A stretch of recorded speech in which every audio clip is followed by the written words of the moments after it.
The first thing I heard after my husband's funeral wasn't condolences, wasn't sympathy. It was my daughter-in-law's voice, sharp as glass. "You're not on the $85 million trust," she said, standing in the doorway with her arms crossed. "So don't start imagining you have a say in anything anymore." She delivered it like she was flicking ash off a cigarette, careless, casual, but meant to burn. I sat there in the living room, still in my black dress from the burial, the faint smell of roses clinging to me from the graveside flowers. My hands rested on the armrest of the old chair my husband and I bought together more than 40 years ago. It was mine, or at least it felt like it was, until my son's wife leaned over and stuck a neon orange sticker to the side of it, right in front of me. "This one's for the movers," she added, as if I were invisible. My son, my only son, didn't say a word. He stood behind her, jaw tight, eyes fixed anywhere but on me. I wanted to believe that maybe he was just too tired, too broken by grief to step in. But the truth was heavy in my chest. He let her speak for him now. Dinner that evening was another reminder. The table, once mine to set, was crowded with their friends and her family. I was given the seat at the very end, next to the doorway, while she sat at the head. When the food came out, I was served last. Cold potatoes, barely a sliver of meat, as if feeding me were an afterthought. Every bite I took tasted of ash. They talked over me, around me, as if I wasn't sitting there. The conversation was all about what they'd do with the trust money, how they'd renovate, how they'd travel. My daughter-in-law laughed and said, "We'll finally make this place livable." She kept it like a museum. Her friends nodded in agreement. My son even smiled. I folded my napkin slowly, pressing it between my fingers so tightly that the veins in my hand showed blue. I said nothing, because if there's one thing I've learned in 70 years, it's that silence cuts deeper than any retort. When the meal ended, I tried to rise from the table, but my chair scraped against the floor. Too loud, too noticeable. My daughter-in-law glanced back with a smirk. "Careful, don't fall. We don't want any accidents before we get you settled somewhere safe." Somewhere safe. I knew what she meant. A nursing home. A corner room where old women are put away when their usefulness is gone. But as I steadied myself, my palm brushed the inside pocket of my handbag, the one I'd kept at my side all day. Inside was an envelope, sealed years ago. The edges were worn, but the paper inside was strong.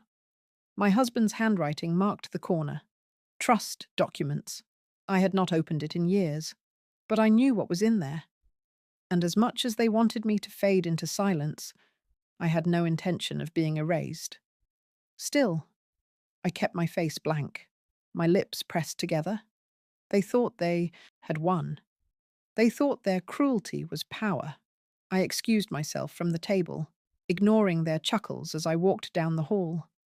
The floorboards creaked the same way they had when I first moved into that house as a young bride.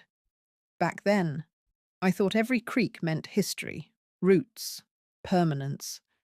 Now it sounded like betrayal echoing through the wood. In my room, a smaller one now, shoved to the back of the house, I sat on the edge of the bed. The neon sticker was already slapped on the headboard, for donation. They thought they could erase me with paper labels. But I had paper too.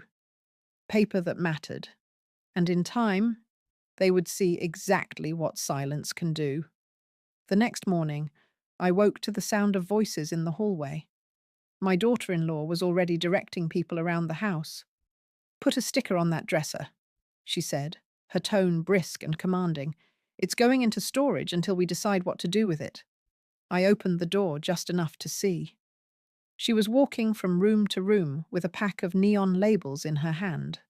Orange for storage, yellow for sell, pink for donate. She wasn't sorting the house, she was gutting it, stripping it piece by piece, while the walls still smelled faintly of funeral flowers. One by one, My life's memories were reduced to tags. The wedding china? Pink? Donate. The grandfather clock my husband and I bought in our first year of marriage? Yellow? Sell. Even the quilt my grandmother stitched with her bare hands, her initials still embroidered in one corner, was marked with orange. This one's mine, my daughter-in-law announced, as she slapped a sticker on a carved wooden jewelry box my husband had gifted me on our 15th anniversary. She said it with the same mocking tone she'd used the night before, and the words cut deeper because my son was standing beside her, saying nothing. He used to fight for me. When he was little, if someone teased me at the market for wearing old shoes, he'd puff up his chest and glare at them like a soldier defending his post. Now, he stood silent while his wife picked my life apart, piece by piece. By noon, she had reached the living room. She dragged my favorite armchair, the one where I nursed my son through fevers, where I read him bedtime stories, into the center of the floor and plastered a pink sticker across the back. "Donate," she said. "It smells like mothballs." Her friends laughed. One of them muttered, "You can always buy something new once the trust comes through." I felt something inside me tighten, a knot pulling itself into place. That evening, I found my bedroom had changed again. The larger bed I'd shared with my husband was gone. In its place was a narrow cot, pushed against the wall. My dresser was emptied. My clothes folded into cardboard boxes labelled with my name in black marker, as though I were a guest overstaying her welcome. The words on the box stared back at me. M-O-M, not even my name, just a category. When I confronted her in the hallway, she didn't even flinch. "We're making space," she said, her smile sharp. "Besides, you'll only be here a little longer. It's better to get things ready." Her voice carried the same message every action had spelled out since the funeral. "You don't belong here anymore." That night, as I tried to sleep on the cot, I overheard them laughing in the kitchen. "She thinks she's still important," my daughter-in-law said, her voice low but clear through the thin walls. "But she has nothing. No seat at the table, no claim. Once the trust is ours, she won't even have a say about her own funeral arrangements." My son chuckled in agreement. I turned to the wall, pressing my hand against the wood as though I could stop the sound from seeping through. But it wasn't the words that broke me. It was the absence of his defense. The next morning, the final insult came. My daughter-in-law opened my door without knocking, tossed a pamphlet onto the bed and said, "Look into these. Senior living communities. Some even have game nights." Then she walked out, leaving the pamphlet lying on my blanket like a death sentence. I picked it up slowly, staring at the glossy pictures of smiling old women holding bingo cards, their eyes hollow behind the forced cheer. That's what they saw for me. A corner room in a sterile building, days filled with nothing but waiting. But as I set the pamphlet down, my eyes drifted again to the envelope in my handbag. They thought their stickers, their boxes, their insults would erase me. But the paper I held, the one I had safeguarded for decades, wasn't a sticker. It wasn't a label. It was a signature. And signatures hold power they had clearly forgotten. I wasn't always this quiet. There was a time when my voice carried weight, when every decision in our household began with a conversation across the kitchen table. Back then, we didn't have millions. We had a rented apartment with leaky pipes and a second-hand couch that sagged in the middle. My husband had ideas, though. Big ones. He dreamed of building something. An empire, he called it. And while the world saw him as the ambitious one, the visionary, they never knew the truth. Without me, none of it would have existed. I still remember the night he came home, eyes bright with an idea. He wanted to buy a small piece of land. Nothing special, just a stretch of dirt on the outskirts of town where he believed a new factory could rise. The bank laughed him out of the building when he went for a loan. Too risky, they said. He came home crushed, pacing the floor, muttering that it was over. That was when I reached into the drawer of our nightstand and pulled out the deed to the small property I had inherited from my parents. It wasn't much, but it was enough to use as collateral. "Use mine," I told him. "They'll take it. We'll risk it together." He stared at me like I'd lost my mind. "What if it fails?" "Then we start again," I said. "But we'll fail together, not apart." The bank didn't laugh the second time. They approved the loan. And that land? It became the cornerstone of what grew into an $85 million fortune. People forget those things. My son doesn't remember the nights I stayed up sewing clothes for neighbors to earn extra money while his father poured every dime into machinery. He doesn't remember me taking in laundry so we could pay the mortgage when the first quarter nearly bankrupted us. But I remember. I remember every blister, every sleepless night, every meal stretched thin so our boy would never go hungry. And when the business finally found its footing, I was there drafting the first trust documents with our lawyer. My husband and I sat across the polished desk, and I listened carefully as the lawyer explained how to protect assets, how to ensure stability for the future. "Someone needs to be the settler," the lawyer said, "the one whose authority remains absolute.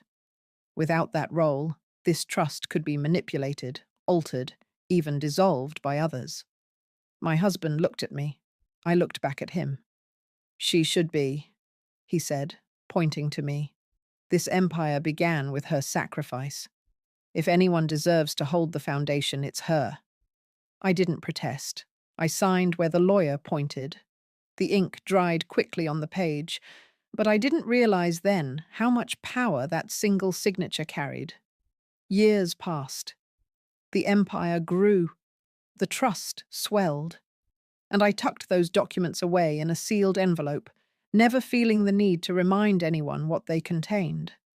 My husband and I had an understanding. We were a team, two halves of a whole. But teams fracture when memory fades. My son grew up surrounded by comfort, blind to the struggle that built it. He saw the finished empire, not the scaffolding of sweat and sacrifice underneath.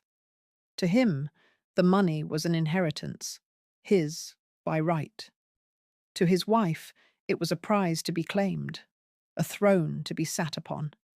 Neither of them knew the ink on those papers still bore my name. Sometimes I wish I had told him when he was younger. Sometimes I think, if he had known, he might have respected me more, listened more. But silence felt like dignity. I didn't want to boast, didn't want to remind the world of my sacrifices. Now, that silence had been mistaken for weakness. But soon, very soon, the truth would resurface. And when it did, the empire my daughter-in-law thought she controlled would shift beneath her feet. Because the settler wasn't my husband, the settler was me. The day after my daughter-in-law slid that pamphlet across my bed, I walked to the bank. Not with anger in my stride, anger wastes energy, but with the steadiness of someone who has already decided what must be done. I wore a plain navy coat, one my husband used to tease me for keeping so long. "You'll be buried in that thing," he'd laugh. "Maybe I will," I thought as I buttoned it that morning, "but at least I'll be buried standing tall." The bank's marble lobby smelled of polished wood and faint disinfectant. I approached the counter and quietly asked to see an old acquaintance. Mr. Rosen, a lawyer who had handled the trust documents decades ago. When he appeared, his face softened with recognition. "Mrs. S," he said gently. "I'm so sorry for your loss." I nodded, gripping my handbag tighter. "I need to review some documents," I said. "The original trust, the drafts, everything with my signature."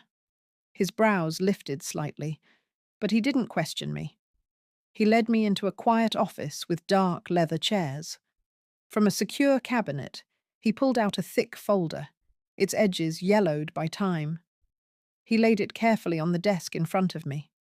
I opened it with hands that didn't tremble, though my heart pounded.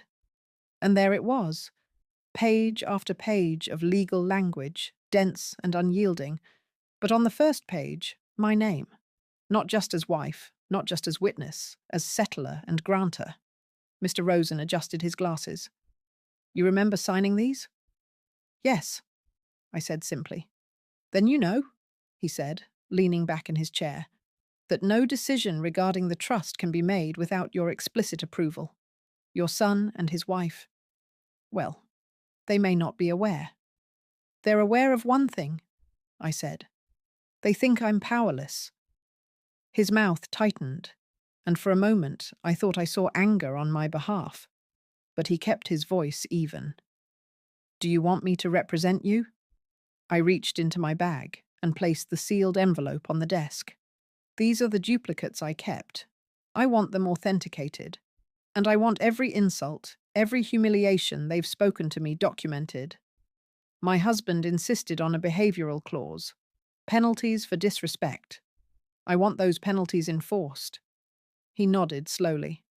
You've been keeping records? Not me, I said. Them. I pulled out my phone. Dozens of voicemails, screenshots of messages forwarded by distant relatives, even the pamphlet she tossed at me. Proof, line after line, that I had been belittled, mocked, diminished. My husband always knew people showed their truest selves when they thought no one was watching. That was why he added the clause. Disrespect toward the settler results in deductions from distribution. Mr. Rosen read aloud from the file. Ironclad. I almost smiled. Almost. We spent hours that day in that quiet office, scanning, signing, preparing. By the time I left, the weight on my shoulders hadn't lifted, but it had shifted. I carried something heavier now. Power. Outside, the sky had turned grey, heavy with the promise of rain. I pulled my coat tighter, the wind tugging at the edges. In the reflection of the bank's glass doors, I saw myself, not the fragile old woman my daughter-in-law imagined, but someone steadier, rooted. At home, their cruelty hadn't paused. Stickers multiplied on my belongings, as though I were already gone. I walked past my son in the hallway, and he barely looked at me. My daughter-in-law, though, couldn't resist. She stopped, held up her phone, and snapped a picture of me sitting in the living room. Gotta document our progress, she said, laughing. I stayed quiet. If only she knew what real documentation looked like. That night, as I lay on the cot in my stripped-down room, I tucked the authenticated copies beneath my pillow. Paper doesn't weep. Paper doesn't betray. Paper holds.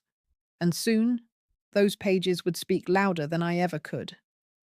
The letter arrived on a Monday morning, thick cream paper with the trustee's seal pressed into the flap. My son's wife carried it into the kitchen like it was her personal victory. Trustee meeting, she announced, waving it in the air. Finally, time to make some decisions. I sipped my tea and said nothing. She dropped the envelope on the table in front of me, smirking. Don't worry, you don't have to come, she said. It's not like you're on the trust, but I guess you can sit in the corner if you want to watch how real business is handled. She walked away, humming, as if she had already won.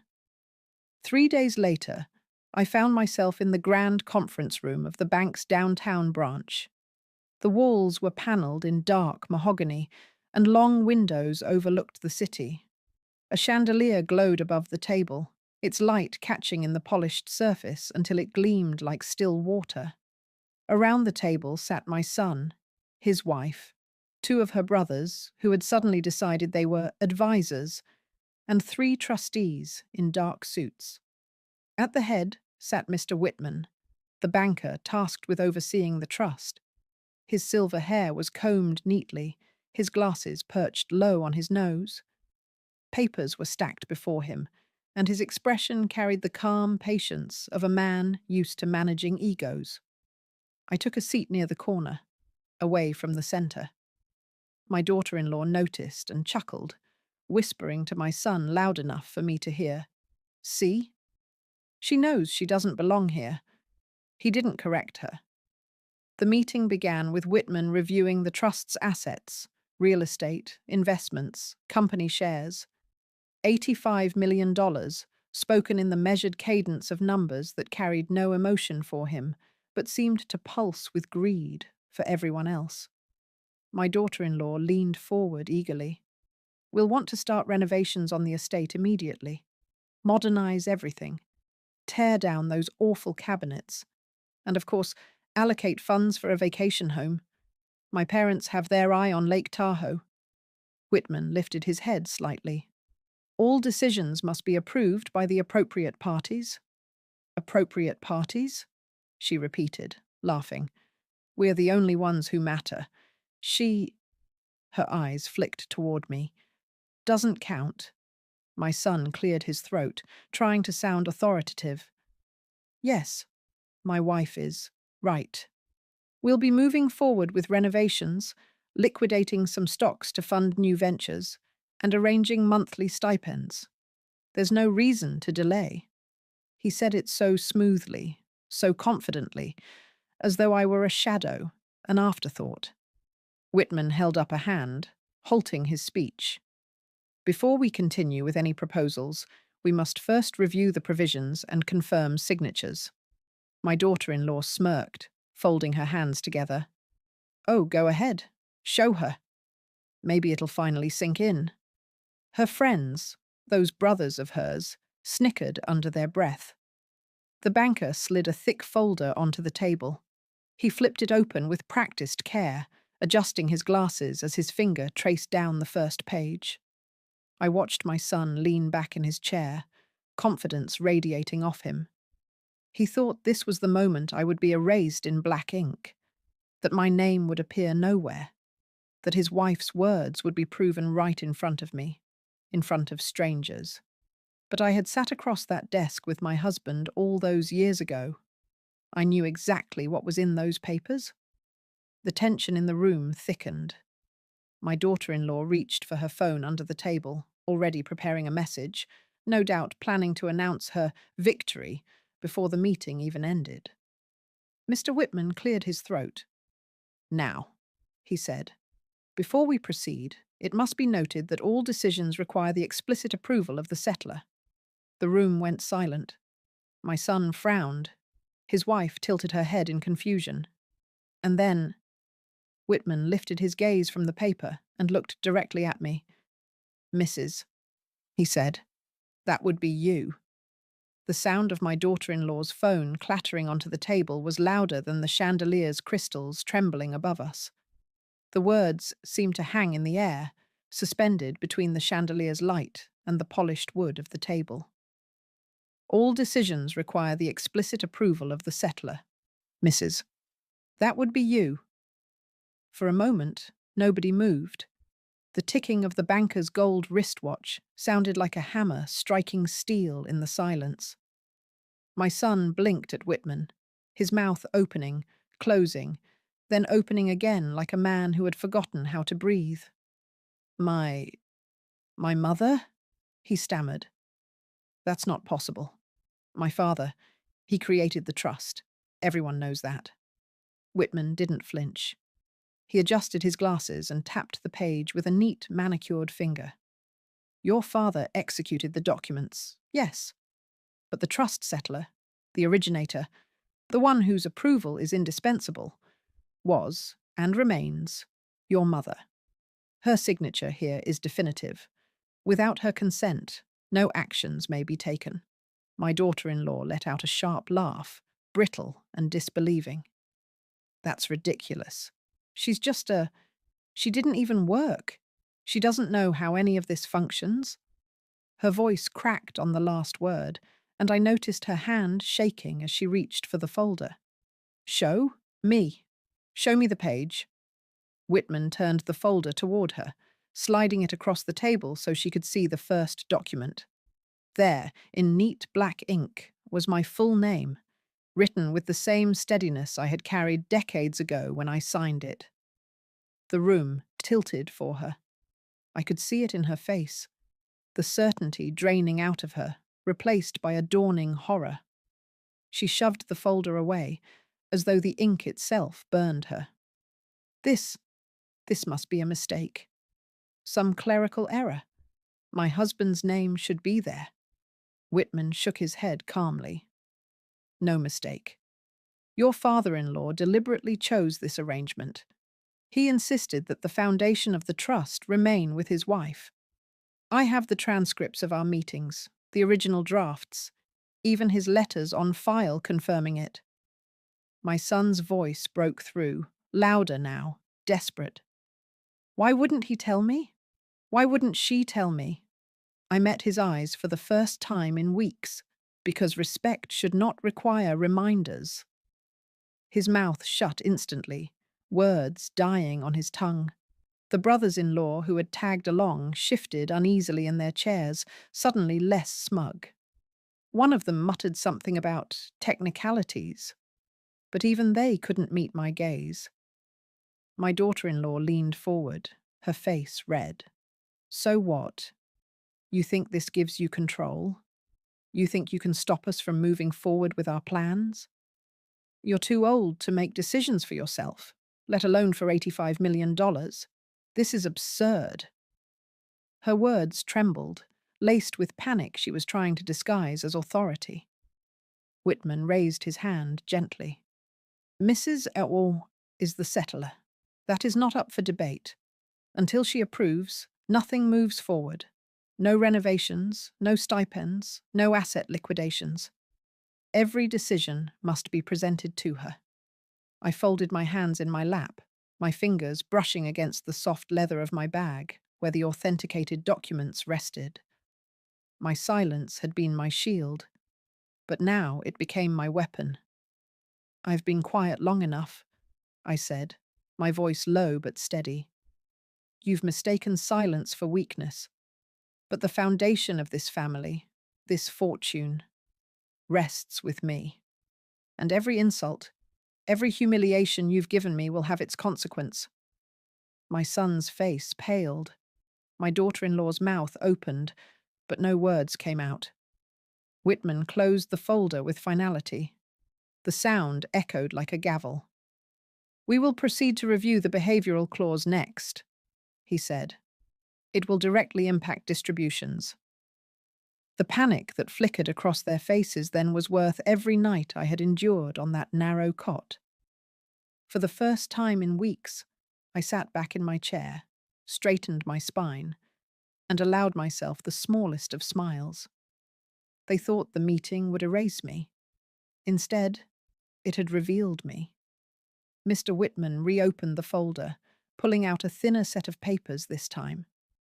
His calm voice carried through the room, unshaken by the tension simmering. At the table, your late father included a behavioral clause, he said. He believed respect for the settler should be absolute.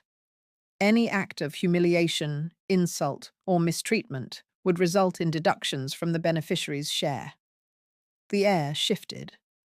My son sat up straighter. His wife froze mid-gesture, and her brothers exchanged confused glances. That's absurd, my daughter-in-law snapped, her voice sharp and brittle. What does that even mean? Families argue. People say things. You can't put a price tag on words. You can, Whitman replied evenly. In this trust, you can. He lifted a page, reading aloud.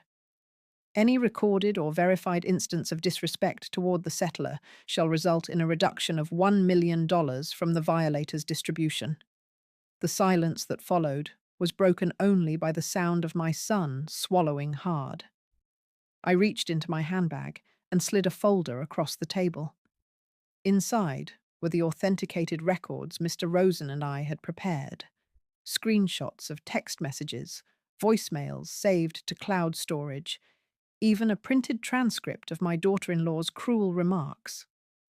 Whitman opened it, scanning the pages with the efficiency of a man who had done this many times before. Then he began to read. Message from daughter-in-law to a family group chat. She's dead weight. Once the trust is ours, we'll put her in a home. Gasps rippled around the table. My son shifted uncomfortably, colour rising to his face. His wife's lips pressed together so tightly they turned white. Another page. Voicemail from son. Mom doesn't need anything fancy. Just find her a small place out of the way. She'll be fine. She doesn't matter anymore. The words echoed in the conference room, his own voice condemning him. I saw him pale, his hands curling into fists on the table. Whitman turned to another page. Careful. Don't fall. We don't want any accidents before we get you settled somewhere safe. Statement made in presence of witnesses at family dinner, verified by testimony. The banker looked up. His expression remained neutral, but the silence was suffocating. 3 documented insults, that is 3 million deducted. My daughter-in-law slammed her hand on the table. This is insane. You can't take our money over a few harmless comments. She's twisting everything. Whitman raised a brow. These are your words, Mrs. quietest. Verifiable, recorded. This is not interpretation, it is evidence. She looked to my son, desperate for backup. He stared at the table, jaw tight, refusing to meet her eyes. I leaned forward slightly, my voice calm, but cutting. Respect isn't optional. Your greed made you careless. You thought words meant nothing. But words have weight, and now they'll cost you. Whitman closed the folder with deliberate care. As of this review, $3 million will be deducted from your combined distribution. Further, review of additional evidence may increase that amount.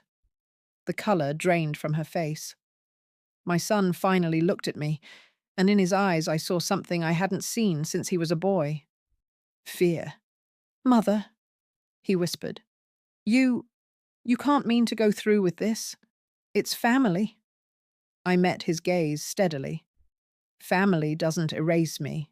Family doesn't humiliate me. You chose your path. Now you live with it. The room remained silent, the weight of consequence settling on every shoulder but mine. For the first time since the funeral, I felt taller. Not younger, not stronger, but undeniable. They had mistaken me for fragile. They had mistaken silence for surrender. Now, every word they had thrown like a weapon came back to strike them. And this was only the beginning. The meeting adjourned with no laughter, no victory speeches from my daughter-in-law, no smug nods from her brothers. They filed out of that mahogany room as though the air had grown too heavy to breathe. I didn't move right away. I stayed seated, letting the weight of silence linger, watching my son rub the back of his neck as though searching for words that would not come. Mr. Whitman gathered his papers into a neat stack. Mrs., he said softly, you have full authority. If you'd like to make immediate amendments to residency arrangements or asset allocations, the trustees will honour them. I nodded once. My voice didn't shake when I said, they will vacate the estate within 48 hours. Their keys are to be collected. Their access to any trust cards or accounts is revoked. The pen scratched quickly across his notepad. It will be done. When I finally rose, my daughter-in-law was waiting in the hallway, pacing like a cornered animal. Her face was flushed red, her eyes wide. You can't do this, she hissed. We have a life here. Our friends know this house. This estate. It belongs to us. I met her fury with calm. Number it belonged to your father-in-law, and then to me. You never built it, you never earned it, and you certainly never respected it. Her mouth opened, then closed. Rage without a weapon is just noise. 2 days later, a moving truck pulled into the driveway. I watched from the upstairs window as boxes were carried out. boxes they had filled with my belongings only weeks earlier. Now it was their turn. I walked through the house slowly as they packed. The neon stickers were still plastered across furniture and cabinets, a carnival of greed in every corner. One by one, I peeled them off. The sound of tearing paper was strangely satisfying, like undoing curses. Each sticker went into the trash, a testament to their arrogance crumpled into nothing. My son tried to reason with me once, pulling me aside near the staircase. His face looked older than I remembered, tired in a way that came not from grief, but from defeat. "Mom," he said quietly, "we didn't mean it wasn't supposed to go this far. Melissa she got carried away. Don't take it all from us."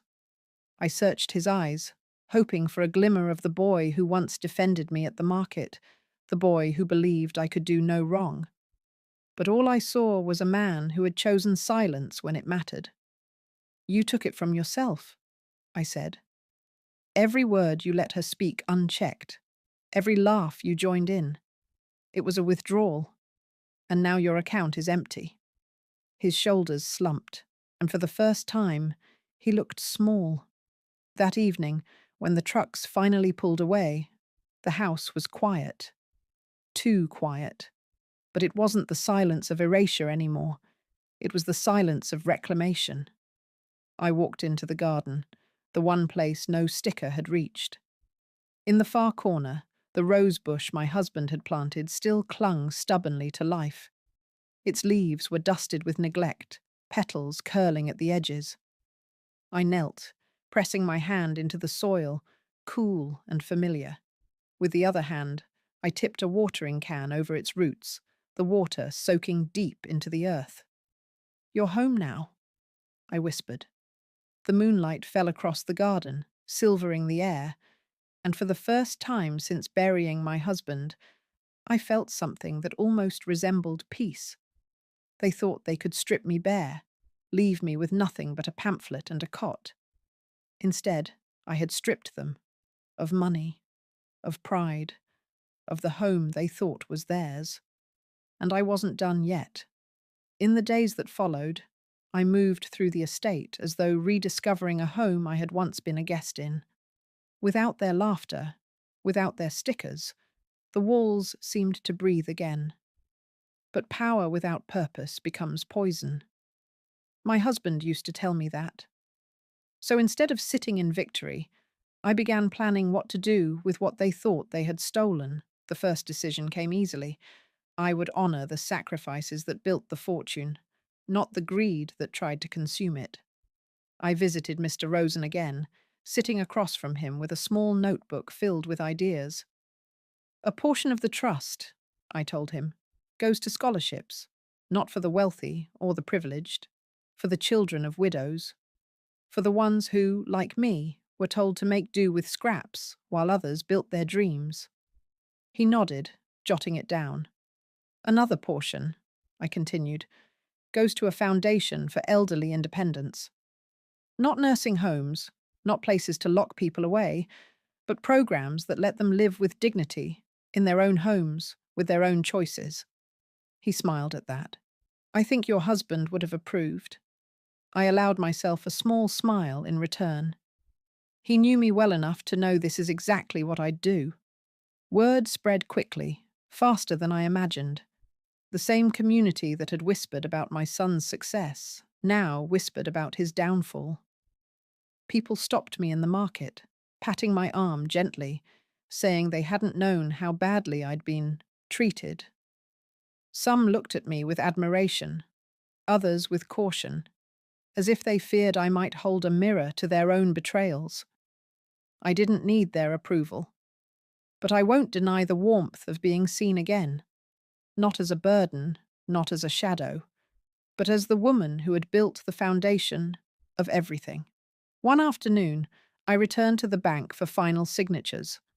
Whitman greeted me with more respect in his eyes than he had shown even during the meeting. "You've handled this with extraordinary composure," he said. "Most would have lashed out."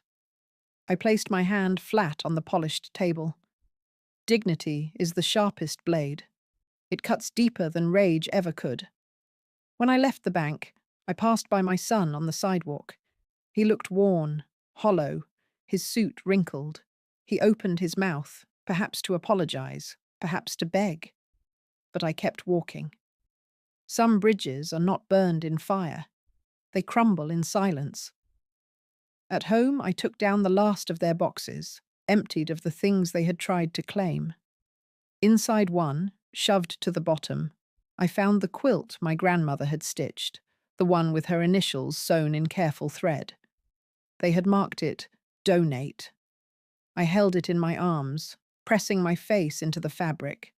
The smell of cedar lingered faintly. That quilt had warmed my childhood, shielded my son's crib, comforted me through sleepless nights. And they had thought it worthless.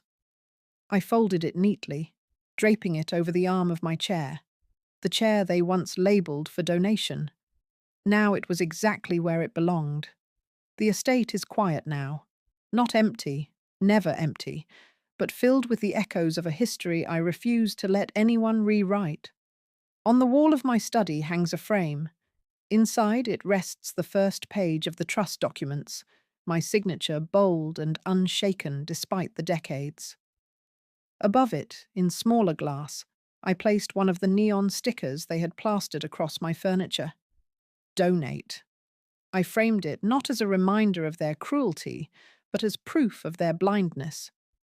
They thought paper could erase me. But in the end, it was paper, my signature, that erased them.